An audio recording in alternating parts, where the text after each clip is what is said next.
দুদকের অবৈধ সম্পদ অর্জনের মামলায় খালাস পেলেন বিএনপি নেতা ডক্টর খন্দকার মোশাররফ হোসেন। রোববার ঢাকার বিশেষ জজ আদালত ৮ দুদকের দায়েরকৃত জ্ঞাত আয় বহির্ভূত সম্পদের মামলার রায় প্রদান করা হয়। এ সময় তিনি বলেন, ১/১১-র সময় তার বিরুদ্ধে বানোয়াট মিথ্যা মামলা দেয় দুদক। জানান, তার বিরুদ্ধে অভিযোগগুলো নিয়ে কোনো তথ্য প্রমাণ দিতে পারেনি রাষ্ট্রপক্ষ।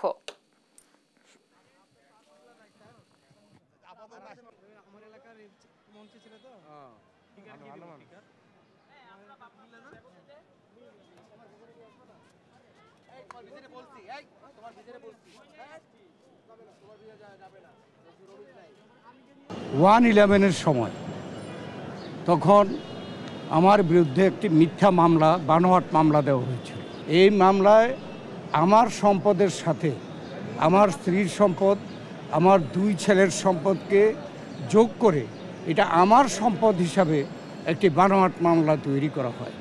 এই 17 বছরে কিন্তু তারা সরকারের পক্ষ থেকে কোনো এই আদালতে সাবমিট করতে পারে নাই। এই মামলায় আমাকে খালাস করে দেওয়া হলো।